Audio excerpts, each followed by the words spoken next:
beautiful evening to you and welcome to Atlantic Sport Extraordinary on Atlantic Television Network. My name is Emmanuel Mike and I'm very happy to be back here to bring you all the latest stories revolving around the world of sport. And on today's edition of the show, we shall beam our torchlights on the English Premier League games between Brentford and Arsenal yesterday, plus other hot stories revolving around the ever-busy world of sport. But you know how we do it. I will take a quick break. When I'm back, I'll introduce my co-host. Then we get to rumble this evening. Don't go anywhere because it promises to be a Mazalin show this evening.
Every day our lives are changed by history.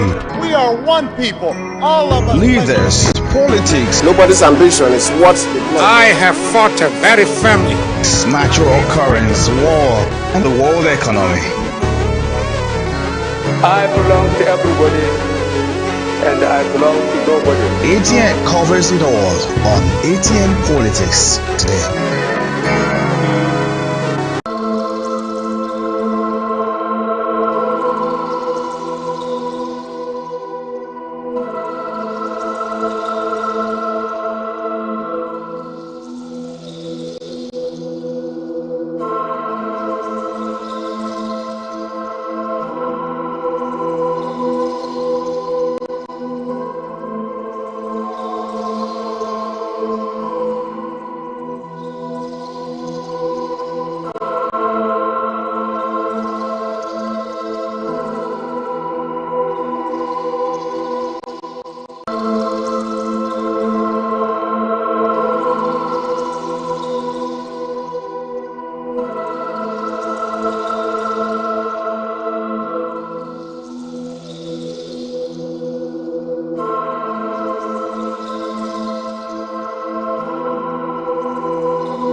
All right, welcome back from that short break. Joining me this evening to do justice to some of these topical issues that we shall be dissecting this evening on the show is my co-host. It's Ekpo Temple. Temple, good evening and welcome to the show. Good evening. Always a delight to come talk sports here. Indeed, always a delight to come talk sport here. And this is the second day of January 2025. Yes, but let's get started from the world of boxing this evening as the Battle of the Ages Fight Night delivered yet another action-packed evening of boxing featuring knockouts and title challenge at the Campus Mini Stadium in Lagos Island on Sunday. Ibadan-based Duro Timi Agbola claimed the National Super Bantamweight title with a 4-round knockout of Suleiman Ahmed in one of the night's biggest upsets. The event was organized by the Lad Boxing Promotion and sanctioned by the West African Boxing Union as well as the Nigerian Boxing Board of Control. In the main event, Tosin Osabovo secured a unanimous decision victory over Red One Oyekola with a score of 78 to 73, 78 to 73, and 76 to 75 after 8 rounds in their national lightweight challenge fight. All right, let's hold on from there. Tempo, this is a very good platform for us to also, nurture or also fish out some, good talent out there. And the fact that this fight was also sanctioned by the West African Boxing Council and the Nigerian Boxing Federation, what do you make of it? I think it's a delightful one to get to see what is happening in boxing. As we know, this Yuletide period is one that is expected to see how activities of boxing is initiated and getting to know that boxing originally, can be, some of the activities can be seen in the year end and the new year is also one that we should applaud the federation. But for me, it's beyond just having it on year end. It should be a quarterly thing. If plans are well checked, if plans are well programmed, and these bouts can be fixed within a certain period, in the year, it will be fine. Don't forget that even here in Nigeria, we have a lot of good boxers. So if the federation can buy into the idea of not just hosting these things alone or sanctioning it alone during the Yuletide period, but then keep it open, it will also make them to have activities. Like I keep saying, every federation should have planned, well thought out outline of activities for the year. But if the boxing program too is part of the plans, original plan of the federation, then it's also interesting to see how it ended. Kudos to the boxers that emerged. I think that with that now, we can boast of some talent, but it's beyond the talent. Are these talents, can they represent us at the global level? Can they push us, or is just for the promotional purposes and exhibition? If it's for exhibition, then the gain is little as compared to if it is about discovering talent and using it to push for global excellence. But like I said, it depends on why it is interesting to go watch those exhibitions, those beautiful entertainment shows. I think that we should go beyond the recreation and go one step towards pushing towards ensuring that we have these ones as talent. But regardless, it's a boxing program, and the other person truly want to see how far. And I'm sure that everybody who watched that particular one were delighted to get to see how it ended. But beyond just having it more like a one-off show, do you think that it is the responsibility of the Nigerian Boxing Federation to also send their scouting team, that is if they have any at all, to some of these boxing championship to actually scout some of the young lads? Because this is more like catch them young process where we get to select or pick some of the best hand that we have in the country. Yeah, it's if it's not already sanctioned, like you said, if it's sanctioned already, the boxers are already known in the different weight classes and division. Then it becomes a challenge, because at that point the federation can no longer discover them; they are already discovered. If it is something planned within, and then it's an exhibition showcasing this talent, at that point the scouting can be, we can say they are discovered. So it depends on which one that is more important to them. If it's a way of, if it's a planned program of hosting it from the federation in partnership with the West Africa, in partnership with the Confederation of Boxing Confederation in Africa, then it's a different thing altogether. But like I said, I want to believe that we have enormous talent here. If you give them the stage, create an avenue for them to showcase their talent, you will be tired of scouting for boxers because we have them. All we need is for them to be discovered, nurtured, and trained for global representations. And if we do that, then we can be sure that we are going to have enormous boxers, that can challenge for their own and stand tall in continental and global activities. All right, away from that, America's Sport Network, CBS Sport, has named Anthony Joshua's devastating knockout of Francis Ngannou in March as the 2024 knockout of the year. The British-Nigerian boxer, second round stoppage of the former UFC heavyweight champion Francis Ngannou stood out among several spectacular knockouts in what proved to be an eventful year for the heavyweight boxing champion, talking about Anthony Joshua, who dropped on Francis Ngannou in the opening round before landing a heavy right hand for his second knockout in round 2. Seconds later, he unleashed a thunderous overhand, a right that separated the MMA star from his consciousness, ending his brief unbeaten run in the boxing following a controversial split decision, a loss to Tyson Fury. The recognition adds another accolade to Joshua's impressive 2024 campaign, which saw him compete 3 times and end the year with a record of 28-5 with 25 knockouts. Massive one for Anthony Joshua, despite his devastating loss to Daniel Dubois. That knockout against Francis Ngannou, the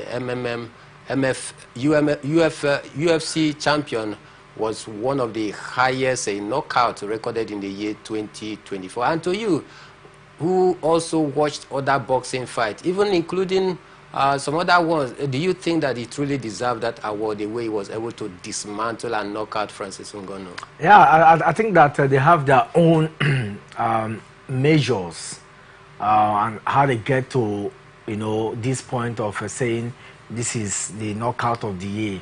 And you cannot dispute CBS because over time they have proven their integrity. They have shown that they can be trusted in terms of making pronouncements like this. It takes a whole lot for them to come, So I'm sure that they have also consulted with the different boxing, divisions to be sure that this, aligns, because they can be discredited if not proven right. If there's strong argument or debate to their findings and their postulations. But like I said, I think it's good. If you look at that fight closely, you want to adjudge that yes, that was a very strong point. Don't forget, this is the same person that fought Fury to stand still, and the Fury was able to get past him because of his, the judge's decision. So after that fight, getting to fight Anthony Joshua, a person felt that he will get Anthony Joshua down. But if you have been following Anthony Joshua, he has a very good right boxing skill, especially his right hand can be very deadly. He possesses a very strong weight, punching weight, and that is poisonous, it's venomous. So I'm not surprised at all that he was able to put that. Just like a lot of person talk about the left hand of Deontay Wilder, that can be very deadly when boxing. So I think it's devastating to see. It's devastating if you watch that fight, and that clearly broke, torn apart that man Ngannou, and that judgment will be right. But we have seen another beautiful fight too, and then Joshua also suffered the same fate, against Daniel Dubois, recently. And for me, can that be magical? What about the certain Parker? Parker also fought this year. We saw that one, that victory he had. Zhilei Zhang also fought. So, but if you look at the heavyweight division, even Tyson Fury and the Usyk fight, that was not that can be compared to that. The way Ngannou was at boss in that particular one, that knockout was highly devastating to him, and he couldn't get back to his feet. So, I wouldn't want to argue. I just think that they are correct in that judgment, since there has not been any formal opposition and to discredit this particular this particular point from the CBS, I want to agree with them that they might just be correct that Anthony Joshua. And besides, don't forget too, in a pool of 5, you always see that in terms of social media vote, Anthony Joshua will always stand tall because of his relevance at that level. So I'm not discrediting to the fact. But beyond, winning the best knockouts of 2024, how will you evaluate the 2024 season for Anthony Joshua in the boxing world after suffering that defeat in the hands of Daniel Dubois? Boxing can be very funny. You win one today and you lose tomorrow. It's as good as not winning any, and that's it. So for him, the good thing about him is that he's not a belt holder. So when you're not a belt holder, your losses do not count, okay? But it counts because in terms of cumulative fights, they will say you have so number of defeats, so number of wins. Out of those wins, these are knockouts. So, but I think for Joshua, he's gained global relevance. The only thing that that makes him not to be valued much is because he does not have any belt to hold on to as his own. So that also did not look at the division. How many of the belt holders? You see, controls 4 belts already, you know. And so one bet going the way of the bar. So for Joshua, the target now should be about getting a belt. If he had won that bout against Daniel Dubois, that would have been an ultimate one for him. Maybe even competing, fighting Usyk again. But it's been a mixed year for him. He started brilliantly, not until that fight. Yeah. And I think that he lost consciousness. A lot of things went bad for him in that bout. And I think that mind games too matters a lot in a fight like that. But vis-a-vis, it was a year that Joshua will look back to say, okay, I'm just coming back gradually. Let him move ahead of that bout and see what he can. What he stands to gain. I mean, if we stand strong this season, it can be another electrifying moment for him.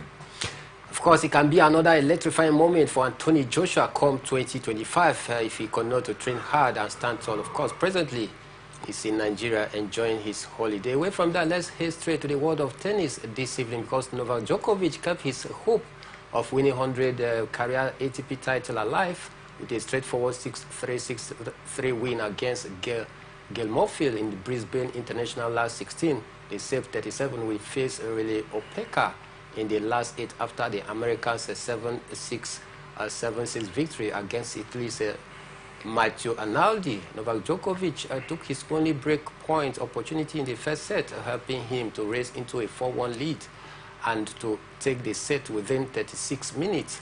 Monfils 38 missed a simple forehand on serve at 1-1, and the Frenchman failed to take a point in the remainder of the game as Novak Djokovic broke early in the second set. Djokovic held serve 3 times from there and broke Monfils at 5-3 to wrap up his 20th career win against the Frenchman. Opelda awaits Djokovic in the quarterfinals when the pair will play each other for the first time in this very one. Novak Djokovic pulling the strings, more like a statement of intent come 2025, isn't it? Yeah, it is.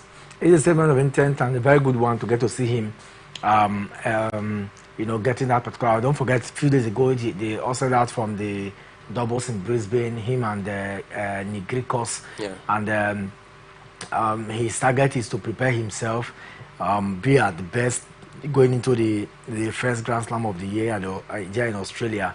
And so, if you take a look at it too, the big names are also not hiding, but everybody is looking for some. It's intentional. We have 3 pre-season tournaments leading to the Australian Open. Some big names do not want to play together in those tournaments so that they can hide their skills and show how good they can be. So they select there is an Auckland tournament ongoing. There is this one in Brisbane, and there's another. So let's. See, Novak Djokovic seems to be the biggest name in the Brisbane. How far can he go? For him, it may not be about winning the Brisbane International because the sole target is the first Grand Slam. The Australian Open is his birthright, according to him. And to him, it's always loving get to play in Australia. Australia is a very nice continent, and if you have ever, studied about that place or think how it looks like, you just know that it takes a whole lot. But like I said, it's one thing to to change the narrative. It's one thing for him to get back Margaret Court. What is his sole target? If he gets to win this one, that will be an additional step to winning the Australian Open. So keep my finger crossed against Opeka. Opeka is an average player, but he can cause upsets. Can he get past him in the round of 16? Well, let's see how it goes. Let's see how it goes for Novak Djokovic in this 2025 season. But then again, another question that comes to my mind is about Novak Djokovic chasing his 25th Grand Slam. With some of this mini competition that he's taking part, do you truly think that he's showing his true color? Just more like trying to placate other players while he's preparing heavily for the major one? Yeah, I think that he will not. If you know Novak Djokovic, is one player who is very technical. He goes into every competition as though he's not interested, but he goes one after the other, a step after the other, to winning. But where you know that Novak Djokovic is in for something is the manner of preparation during a preseason tournament, and that's what we've seen so far. So I think that with the way he's going, he's in high spirit. To him, win one more. If he wins more, one more, you never can tell what will happen in the year, and he's very energetic. Usually, we know prepares for the first Grand Slam. Last season we saw how he prepared, but he never got it. We saw Nixina get his hand on that particular one. So I don't think there's any mind game or pretentious attitude towards winning this particular one. He wants to win the Brisbane, and if he wins the Brisbane International, that will put him ahead of any other player going to the first Grand Slam of the season. So for me, I just want to see him enjoy. After all, he lost. But a lot of people will argue that he lost because he lost to the duo and in the doubles, because at that level he will not put all his effort. It's doubles, and I think the Grigor's injury also would have also mitigated, caused that particular one. But vis-a-vis, let's see how far he can go on the single. Even if he does not win, I still feel that Djokovic will stand tall when the Australian Open comes on the way. All right, Novak Djokovic is going to stand tall when this Australian Open comes by. Meanwhile, in the WTA, talking about the women category, world number one, Aryna Sabalenka will face Marian Buskova in the quarterfinal after breezing past Yulia Pecheva. A Belarusian beat Pecheva 6-4, 7-6 as she aims to win her 18th career title in Australia. World number two, Aryna Sabalenka, also going past her opponent, aiming to win her 18th title. Do you think that this one will be possible for the world number two? I think she's world number one. Iga Swiatek cannot. We saw what played out. World number one, rather. Yeah, she's world number two. She is doing so well for herself. If you look at the way Aryna Sabalenka has gone, when you are world number one and going to the season as world number one, it takes a whole lot. And it's one player that has never had any controversial issues, So for her now, she's basking in the euphoria. She won she won the last Grand Slam of the year. That kept her apart, and then she was able to win some few tournaments before the year 2024 ended. So don't forget, she's also the defending champion. In Brisbane, she was also out, last year, but she was able to win the championship, the Grand Slam proper. So let's see. To her, she said she enjoys everything about Australia, and she wants to do her best. When you are world number one, a lot comes to mind. But like I keep saying, that it takes just one mistake for you to be ousted out from championship like this. So she should be going on. I wish her all the best. The point margin between her and Iga Swiatek is very small, and the only way is to win this WTA, and maybe get your hands again on the Grand Slam, and then you can create a little gap between that. That's the only way to move on. But there is a lot of pressure that comes with when you are the top seed in every tournament you go into. Definitely, a lot of pressure comes with being the world number one in the WTA. A lot of pressure, I tell you, because the WTA is always a very competitive area where we have great players vying for honor out there. But for Aryna Sabalenka, we wish her very well in this 2025. But at this point, we are going to take a quick break. When we are back, we'll head straight to the world of football. Keep it locked here. We'll be back in a jiffy.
Every day, our lives are changed by history. We are one people, all of us. Leaders, politics, Nobody's ambition is what I have fought a very family. natural occurrence, war, and the world economy. I belong to everybody and I belong to nobody. ATN covers it all on ATN Politics today.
Alright, you're welcome back from that short break. Let's head straight to the world of football this evening, but starting from the home scene. As the chairman of the Nigerian Premier Football League Board, Honorable Benga Elegbeleye, in a live chat on Atlantic Television Sport Extraordinary yesterday, stated that the board has done a lot in the areas of security on match days in order to curb crowd violence in the Nigerian Premier Football League. Speaking further, he highlighted other measures that the board has adopted in order to improve the league, which include fines and penalties on erring clubs. He also talked about the welfare of referees, which he said are paramount. On the question of if the NPFL has a title sponsor, Benga Elegbeleye stated categorically that the NPFL don't have a title sponsor yet, but have a broadcast partnership, which also increase the level of visibility of the league. Tempo, you were the one that anchored that program yesterday when we had the Honorable in the live chat, and he spoke extensively on some of these critical areas. First, he talked about the fact that they seem to have built up security network on match days, and that is why we are seeing massive turnout in our stadium today. But to you, do you really believe that we've actually curbed that crowd trouble? Because every now and then, every week on the Nigerian Premier Football League, we keep hearing of crowd trouble, violence here and there. Do you totally agree with him that we've curbed the issue of crowd trouble? Okay, Mike, this is it. The Nigerian Premier Football League is old, it's age. When a league is 30 years and above, you think that we're no longer, we're just coming up. But then, mechanically and scientifically, we are nowhere.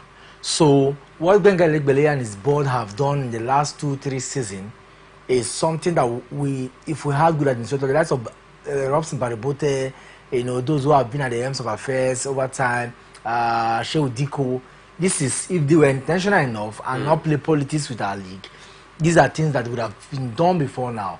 The issue of crowd violence is a function of the heterogeneous environments that we find ourselves.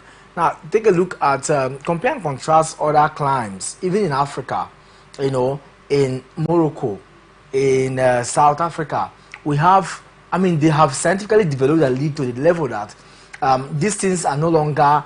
It's to them, it must be selfless. Benga Elegbeleye and his board has shown that they are committed to developing the league and not to their pockets. True. And so some of the initiatives that they have brought to the fore has also shown that if these things are done, because the Nigerian league is characterized by sentiment, hitherto, and that's to say that some of the club owners have strong influence on how things are done in the league, so there tends to be high level of favoritism as against objectivity, and that's why we are seeing that gradually we're now beginning to see the board make decisions and enforce those decisions or enforce the rules. You know, the rules are there. There's a framework that guides the affairs of the MPFL. But who got the courage, you know, to invoke the spirit of the framework, and that is what Bengal Egbele has come to say. Yes, and sometimes too, the board is at the mercy of the various clubs, you know, because at the level when there was no money, when the funding were not there, it's difficult for you. Money controls activity. Money commands respect. And so now that they have been able to get partners, get broadcast partners, GTI and all that, who can come in to, you know, push in funds for the referees, make the referees independent, you know, and their welfare cared for, or have a broker partner that can showcase the visibility of the league. Whatever you do in the stadium, the whole world get to see it and, you know, bring forth that judgment. And then also another partner that brings in money to the league via broadcast rights, it becomes easier for them to command, because that time, if they say pay, for example, I asked yesterday, those fines, when a club defaults, those fines, is it true that they pay this money? True. It's difficult to say a club should pay 3 million naira. And they are going to think, because they have to first of all apply to the government, and maybe you say in the next 1 week your place behind closed doors. That club has not paid that money. And then again, some of these club chairmen, they are members of the Nigerian Premier Football League Board, executive member. So when their club ends and they are member of that NPFL board, how do they, you know, get to pay the money? Yeah, so that's the thing now, because now that there's an independent partner that dole out money, like you heard him say, he said close to about how many billions was pushed into the league. 18 billion, 60 million naira was pushed into the league by a particular broadcast sponsor or partners. That money is for clubs. The clubs get 60% of that fund, and that money is never released to the clubs. Okay, so the idea is, like, the money comes, you know that I have your money, so your source is in my hand. It's your money, but that money is given to you at the end of the season. So if you do not default, it's like caution fee. So the money is given to you back, or the balance of whatever is given to you. So it's an intentional approach of holding back the money. The money is not in the coffers of the league board, but is a money kept in trust fund for the clubs. Because so if the club ends and is supposed to get the money, it's for the whole season. So they take the money, they deduct at source, and then if it's something that they will punish you for, they also implement that. So every club is not careful, because some club at the end of the season want to use that, take that money to use for other purposes. True. Because in course of the season they would have expended so much in recurrent expenditures, transfer, contract, and the welfare of players. So for them, no team knows that they have the money somewhere and want to default. So like he said, I think that the policies are becoming clear now, and nothing is shrouded in secrecy. So I think that the policies that have been initiated are policies that are achievable. Sometimes part of our problem is we initiate policies that are not implementable. But this one is implementable because they control the money, and if you misbehave, they deduct at source. And so by the time they continue to deduct from you, by the end of the season, your money is supposed to be maybe 3 billion, or maybe let's say 30 million.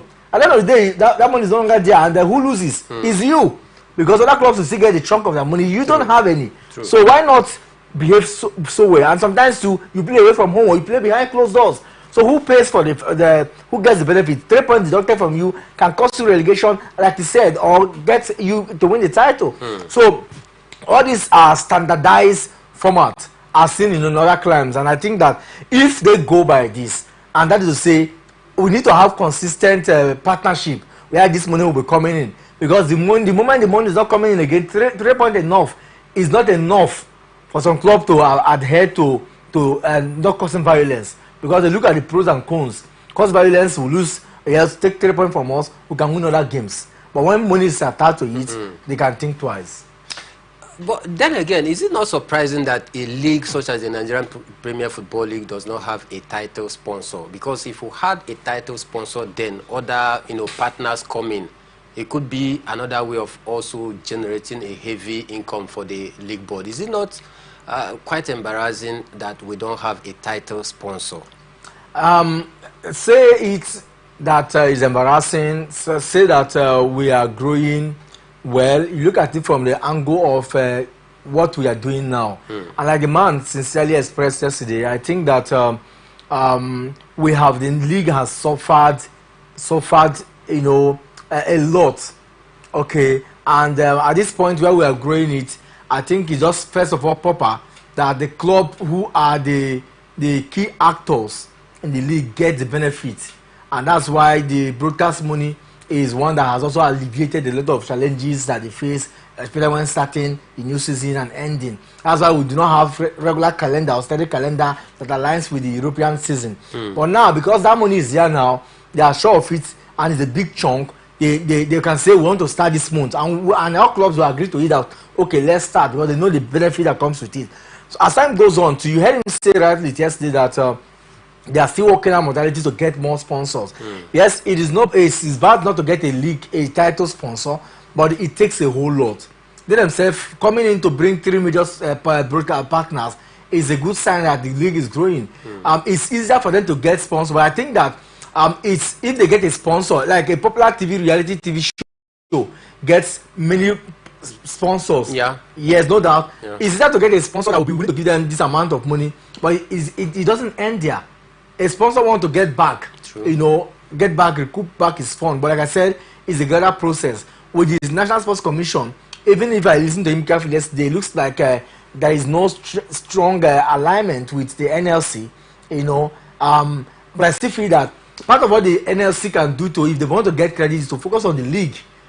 With or without, it should focus on the league and see what they can do to champion the cause of the league. So I think that yes, they need to have a local partner. They need to have a title sponsor, which will help. 200 million is nothing compared to what clubs get spent, you know, in the course of the season. But it's something, because when a broadcast sponsor comes in, the least clubs get money from it. True.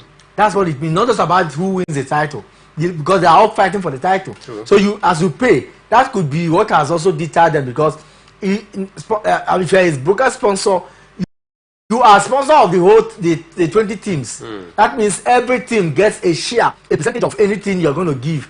So if you're giving 200,000 to the winner, at least the least team, even the relegated teams, will get something in return. Maybe that is where the problem comes, because the money will be very big. Well, if, for example, we talk about maybe something like a 15, 20 billion. Because if you are giving, or maybe 20 million, so to say, if you are giving 200 million rather, to the winner, I should be talking about maybe 20 billions, because it trickles down, or maybe 10 billion. True. To satisfy the clubs. Maybe that's where the challenge comes. And you ask yourself, if I invest such money to the league, how much do I stand to gain? How much of my products will be sold? I don't know. Maybe that's why we are not, but like I said, it's a work in progress and one step to the other. Of course, the Nigerian Premier Football League is a work in progress, and we hope that, you know, by the special grace of God, as the year comes by, we'll definitely get to improve in other areas of the league, so that we can be able to make the league very viable and very attractive. But away from that, let's dive to the English Premier Football League, because a lot happened last night. Arsenal came from behind to beat Brentford in the first Premier League fixtures of 2025 and boost their title hopes. Brian Mbeumo put the host ahead, but Gabriel Jesus equalized with his sixth goal in 4 games. A quick-fire strike from Mikel Moreno and Gabriel Martinelli then ensured that Arsenal left West London with all 3 points. It was a vindication for manager Mikel Arteta, who named a change side with Kai Havertz left out due to illness, while 17-year-old Ethan Nwaneri made his first Premier League start of the season. Arsenal are back in second position with 6 points behind league leader, talking about Liverpool, while Brentford is rooted in the 12th position.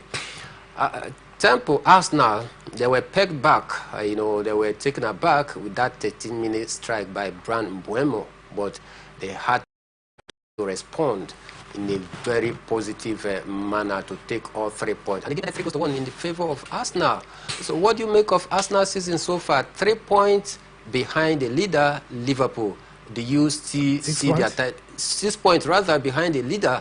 Do you see their titles chase this season, you know, being kept alive with the injury of Bukayo Saka? I want to be very sincere with this question. Very sincere. I think that Arsenal stand a chance of winning the league. But the same Arsenal also will bottle the league by themselves. The reason is simple. 6 points is no point in the English Premier League. So a team that wants to win the league, 6 points is nothing, because all you need to do is to be consistent in your results. And there's no way that Liverpool will not falter. At least they must draw. If they don't lose, they will draw games. So 3 draws and 3 wins, 2 different things altogether. So I think Arsenal has a better chance, because if you look at the way they play, although they are plagued by injury, but some of the players will be coming back from injury, and then they have the prowess. Look at the goal difference. It's about 40 goals scored by Liverpool as compared to 38 goals scored by Arsenal. So the difference is not too much. That means Arsenal have been scoring goals even without an outright striker, because Kai Havertz and Gabriel Jesus are not strikers that you can bank on to be giving you those goals. You know, so you think that if Arsenal can rejig the system and they can have the players, the full bulk of the players come, you know, that will also push. But like the Arsenal I know can bottle the league. It's in their hands, and I don't think that with the way Liverpool is going, I see them as invincible, but I still feel that somehow Liverpool will drop points. But can Arsenal mount the firepowers when they drop the point? Because you suppose Liverpool drop point, Arsenal drop points. Arsenal can be very funny. So otherwise, I think that at this point now, I mean, it's nothing. You still have about 20 games to play or 19 games to play, and you ask yourself, wow, Arsenal has a way of bottling the season by themselves. The problem of Arsenal in the last three years, even when they contested strongly against Man City, is not the other club, it's they themselves. True. Where you don't need to lose game, you lose. Especially last season, they lost to Aston Villa. True. So, I mean, a coach that understands that you need to put all your eggs in winning the league, you don't bottle when it matters. So I think that for Arsenal, the question is, can Arsenal go ahead winning games even when Liverpool capitalizes or capitulates? I think the answer is no. Arsenal, I know, you will be surprised where a small club will just come and scuttle their plans, and the rest they say is history. The rest they say is history, but then I still think that Arsenal have something in their sleeve to offer this season. You mentioned another very vital area. You talked about the attack force of Arsenal, despite the fact that they don't have, an outright striker that can guarantee them 20-25 goals per season. But then they are still scoring goals, just few goals shy of Liverpool as well. So at this point, do you think that Arsenal truly need a centre forward, a marksman that can be able to give them 20-25 goals per season? Because Gabriel Jesus has scored 6 goals in his last 4 games in all competition. Do you think that they should keep their faith on Gabriel Jesus, or it is time for them to head to the January transfer window? In as much as I will never subscribe to keeping faith with Jesus, I also think that what wins you goal is sometimes not an outright striker. Go and ask Pep Guardiola how he's been able to win 5 leagues. Sometimes it's not about Brut Haaland. Yes, Brut Haaland came in and made a lot of difference in the last 3 years. But where a team can win, without having a necessary outright striker, Arsenal have also shown that. So all you need to do is to have prolific wingers, defender damaging attackers that can give you double-figure goals. If you have attackers, trios that can push the attack of Arsenal, and they can push them to the level. Okay, for example, Martinelli has not scored for a very long time, and we saw how he scored yesterday. If you have players like that giving you goals week in, week out, you are sure that you can manage whatever comes from Gabriel Jesus, because a fit Gabriel Jesus is a threat to defenders. How he scored the goals, you were amazed, and like you startly stated, he has scored 6 goals in just a couple of 4 games. That shows you how good he can be. But then, will he be good all the time? No. So you need to get players. Sometimes you don't even need to get. Who are the strikers in the market that stands now? Who are the strikers? All you need to get is, yes, they have a lot of injury concern, but you need to get 1 or 2 players to beef up those areas of concern. Only then can you have. They signed Califori in the summer transfer. They signed Raheem Sterling. Look at the players that they signed. They signed certain Merino. Those players. Merino was very powerful yesterday. We saw what he did. With the side. So I think that what you need is players that can stand in for others when they are injured. If you have players like that, your first 11 should be as good as your second 11. Only then can you match the power, because it is not possible that the first 11 squad will be injured at every point in time. So you need to always have those backup. Nwaneri was very outstanding yesterday, covering up for Saka, having his first time he's playing in the top flight league, starting an English Premier League game. That was fantastic. If he continues consistently, he might showcase the like of Theo Walcott, the likes of Saka. We saw how they came into that wing and have shown prowess. Can he do the same? Well, only time tell. But if we get players, I still feel that 1 or 2 additions can be better for Arsenal, this January. 1 or 2 additions can be better for Arsenal in this January transfer window. But you also raise another salient point when you mention the likes of Ethan Nwaneri, doing the cover-up for Bukayo Saka. If you take a look at the way he performed yesterday, talking about Nwaneri, do you think that at this point Arsenal should jettison the idea of trying to find a temporary replacement for Saka? We all know that there's no way that Arteta would get a replacement for Saka. You know why? He feels that he can manage that wing. Okay, now that he's also discovered this young lad, he can also cover up for him. Arsenal have enough midfield depth. If the players are strong enough, they can easily cover up. But then Saka has a different way of playing. His dribbles and pacey skills makes him outstanding in that right wing, and that's been very remarkable for Arsenal. He has also helped the pursuit of them getting a title. So I think that what you need to do now is to beef up, get players that will be supporting players to the midfield. They can also move on. If you have players like that, these players are not necessarily the big name players. You can just get average players from, even in the championship they are there, or go to other leagues and get players and fix in.